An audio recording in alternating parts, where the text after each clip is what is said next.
Welcome back to my new vlog. आप सभी लोगों का मेरे चैनल में स्वागत है। आई होप फ्रेंड्स आपकी पढ़ाई अच्छे से चल रही होगी, पूरा मन लगाकर पढ़ाई कर रहे होंगे। लेकिन ऐसा मैं सोच ही रही हूँ, मैंने कुछ एस्पिरेंट ऐसे हैं जिनके कुछ कमेंट्स आए थे, आज मैं रिप्लाई करना चाहूंगी। उनको देखकर मुझे अच्छा नहीं लगा उन कमेंट्स को, क्योंकि अभी लास्ट टाइम में हमें इतना डीमोटिवेट होने की जरूरत नहीं है। आज मैं हर एक कमेंट का आपको रिप्लाई करूंगी। जो भी अभी कल वाले जो वीडियो के अंदर मेरे पास में कमेंट आए थे, उस पर जो मैं आपको रिप्लाई करना चाहूंगी। पहला कमेंट है, भविष्य आप किसकी तैयारी कर रहे हो? तो आपको बताना चाहूंगी कि मैं सेकंड ग्रेड एसएसटी सब्जेक्ट है मेरा, सेकंड ग्रेड की तैयारी कर रही हूँ मैं। आई होप आपको आपके कमेंट का रिप्लाई मिल गया होगा। एक कमेंट आया है, दीदी मुझसे एसएसटी में पॉलिटिकल थ्योरी के क्वेश्चन नहीं आ रहे हैं, मैं क्या करूँ, अब टेंशन हो रही है।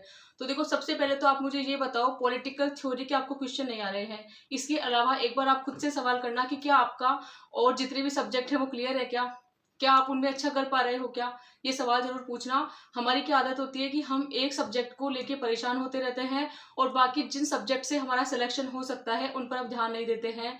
मेरे परसों वाली वीडियो के अंदर आपको मैं बताना चाहूंगी, आप एक बार देखना, जो मैंने फाइनल स्ट्रेटेजी करके मेरा जो वीडियो है, आप उसमें देखना, आपको उससे बहुत ज्यादा प्रॉफिट मिलने वाला है।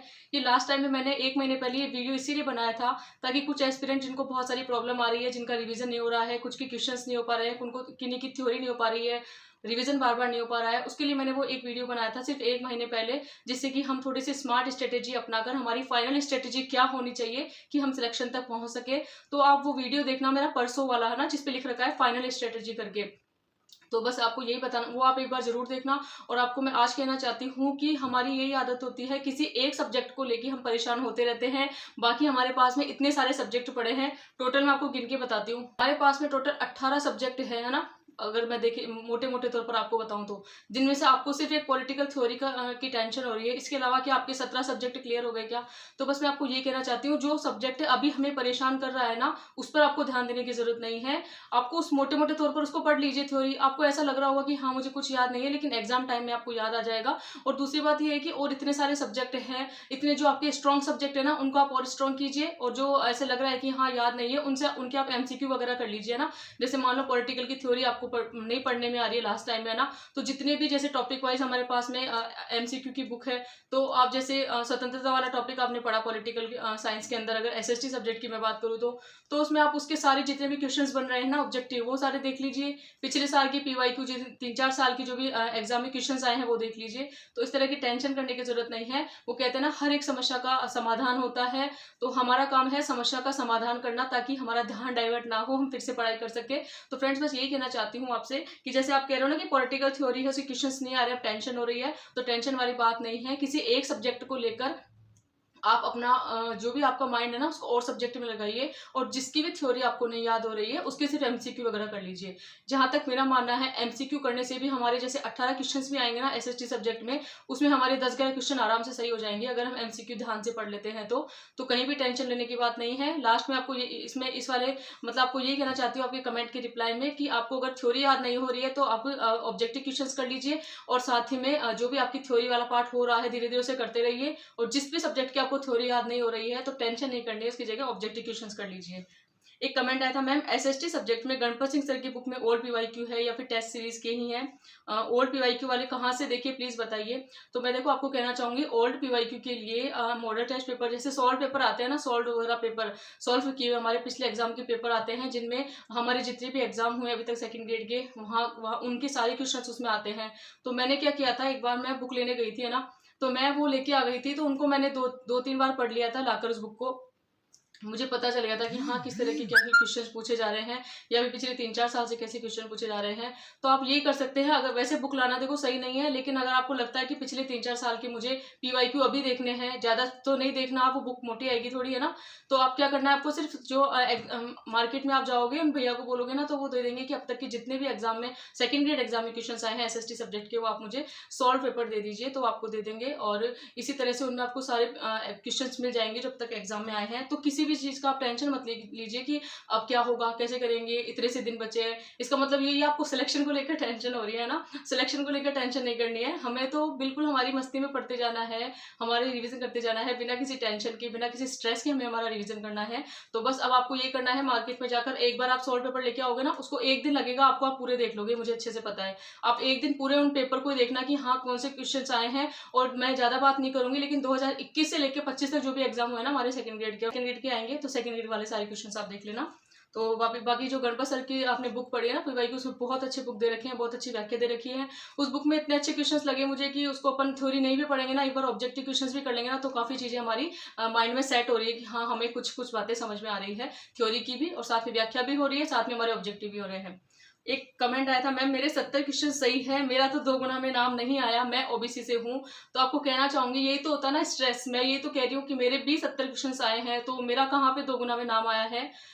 मैंने यही तो कहा था कि काफी कुछ लोग ऐसे हैं जिनका 2 गुना में हो गया है, लेकिन 2 गुना में होना इतनी बड़ी बात नहीं होती, क्योंकि फाइनल रिजल्ट जो आता है उसमें ज्यादा बड़ी बात होती है। ये मैंने कल वाले ब्लॉग में भी बोला था, आई थिंक आपने ध्यान से सुना हो तो मेरा भी 2 गुना में नहीं हुआ है, क्योंकि 70 क्वेश्चन आए हैं मेरे, और मेरी वैसे जनरल कैटेगरी है लेकिन ईडब्ल्यूएस है, तो मेरा भी इसमें नहीं हुआ है। लेकिन मुझे देख के आपको लग रहा है कि 1% मुझे किसी बात का दुख है, और क्यों दुख होगा, हो सकता है मेरी मेहनत में कोई कमी रह गई इसलिए सिलेक्शन नहीं हुआ। बिल्कुल मैं ना हर एक मुश्किल मेरे सामने जो आती है ना, तो उसको बिल्कुल ईजी वे में लेती हूँ। बिल्कुल ऐसे नहीं है कि हाँ उसको अपने ऊपर हावी होने दो उस टेंशन को, नहीं, मुझे हर एक समस्या का समाधान चाहिए होता है। बस मेरी आदत है कि भगवान ने अगर हमारी लाइफ में बहुत सारी प्रॉब्लम बनाई है ना, तो समस्याएं भी हमारे समस्याएं दी है अगर, तो साथ में समाधान भी दिया होगा। और इसी तरह से मैंने यही सोचा है कि ठीक है इसमें नहीं हुआ, क्योंकि इससे पहले आपको पता है मैंने बोला था कि जब थर्ड ग्रेड का एग्जाम हुआ था 18 जनवरी को, उससे पहले मैं पटवारी वीडियो इनकी तैयारी कर रही थी। तो मैंने 1 महीने से पढ़ाई की थी, जो भी साइको वगैरह ज़्यादा पढ़ी नहीं थी, थोड़े बहुत मेरे एसएसटी सब्जेक्ट वगैरह पढ़ा था मैंने। और बस मुझे किसी भी चीज़ की कमी नहीं है। अगर किसी भी एग्जाम में हमारा सिलेक्शन नहीं होता है ना, तो कमी हमारे अंदर है, किसी और के अंदर नहीं है। उसे दूर करना है, ना कि परेशान होकर हम रोने बैठ जाएं कि हमारा इसमें नहीं हुआ और लोगों का हो गया। इसमें पोस्ट भी कम थी वैसे, आपको सही बताऊं तो ज़्यादा टेंशन लेने वाली बात नहीं है। मेरे भी 70 क्वेश्चन सही हो रहे हैं, नेगेटिव की वजह से मेरे भी इतना ज़्यादा मतलब इतने अच्छे मार्क्स नहीं आए हैं थर्ड ग्रेड के अंदर। तो मेरा 2 गुना में चयन नहीं हुआ है, आपको बिल्कुल फाइनल बताना चाहूंगी। कुछ एस्पिरेंट को मेरा वीडियो देख के लग रहा होगा मेरा 2 गुना में हो गया है, तो मेरा कैसे हो सकता है? 70 क्वेश्चन मेरे से हो रहे हैं, 70 ही आपके से हो रहे हैं, तो ऐसा मुझे नहीं लगता है ऐसा कुछ है। उसमें तो क्या कट ऑफ भी बहुत ज़्यादा हाई गई है। जनरल ईडब्ल्यूएस की गई है 198 नंबर, तो बहुत ज़्यादा है। तो मेरे तो 70 क्वेश्चन सही हो रहे हैं, आप देख सकते हैं कितने कम मार्क्स आ रहे हैं। तो मेरा 2 गुना में चयन नहीं हुआ है, ये वाला डाउट निकाल देना। और वैसा भी वो कहते हैं ना कि हाँ, हमारा जब भी किसी एग्जाम में सिलेक्शन नहीं होता है, कमी हमारे अंदर होती है, तो क्यों हम किसी और को दोष दें? क्यों हम ये सोचे कि हाँ, हमें बताने में भी शर्म नहीं आनी चाहिए। कुछ लोग होते हैं जो अपने मार्क्स नहीं बताते हैं, मुझे ना कोई फर्क नहीं पड़ता, मैं बिल्कुल बताती हूँ अपने मार्क्स, और बिल्कुल मुंह पर बताती हूँ, क्योंकि मैंने कोई चोरी थोड़ी ना की है। मैंने मेहनत की है, जितनी मैंने मेहनत की उतने मेरे मार्क्स आ गए हैं।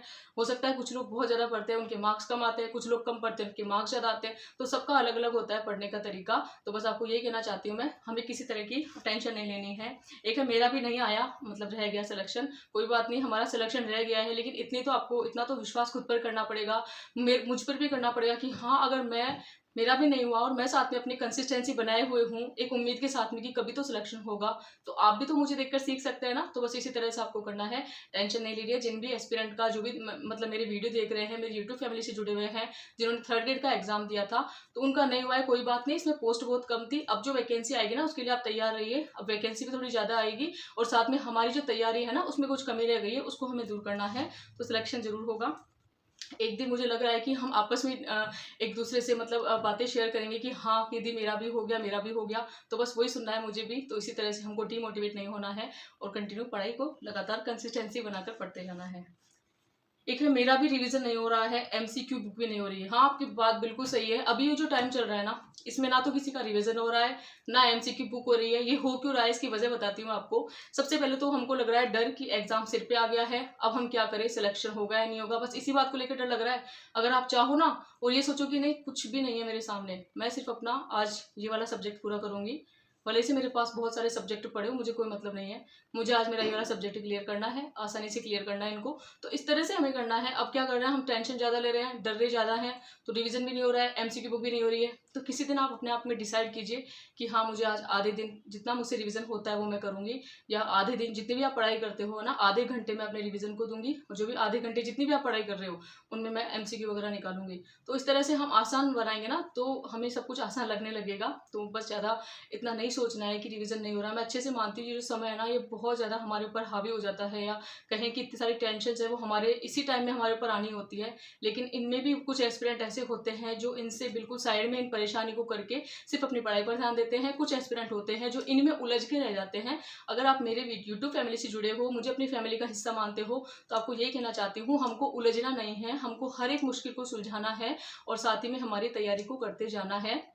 मैं फिर से बता रही हूँ आपको, जितना आप रिवीजन कर रहे हो ना वो बेस्ट है, जितना आप एमसीक्यू वगैरह निकाल रहे हो वो बेस्ट है। मैं ये नहीं कह रही हूँ कि पागल की तरह दिन रात लग जाओ, कोई बात नहीं, सिलेक्शन तो होगा ना हमारे, धीरे धीरे सही, लेट सही सिलेक्शन जरूर होगा। तो क्यों हम टेंशन करें, और हमारे धीरे धीरे हमारे जो भी रिवीजन आपका होता है ना, तो जो आपके स्ट्रॉन्ग सब्जेक्ट है उनको स्ट्रॉन्ग करते रहिए, जो वीक सब्जेक्ट है उनके आप एमसीक्यू वगैरह पढ़ लीजिए। क्योंकि थ्योरी पढ़ने में अब दिमाग नहीं लगाना है ज़्यादा, क्योंकि लास्ट टाइम बचा है। तो हम थ्योरी भी पढ़ेंगे ना, आजकल हर एक टॉपिक वाइज जो भी हमारे थ्योरी होती है या टॉपिक होते हैं, उनके एमसीक्यू के भी बिल्कुल टॉपिक वाइज आते हैं, जितने भी एमसीक्यू हमें करने होते हैं, जो भी इस टॉपिक से रिलेटेड जुड़े हुए होते हैं। तो कहीं टेंशन लेने वाली बात नहीं है। जिनकी थ्योरी नहीं हो रही है वो एमसीक्यू वगैरह कर सकते हैं उस पार्ट के।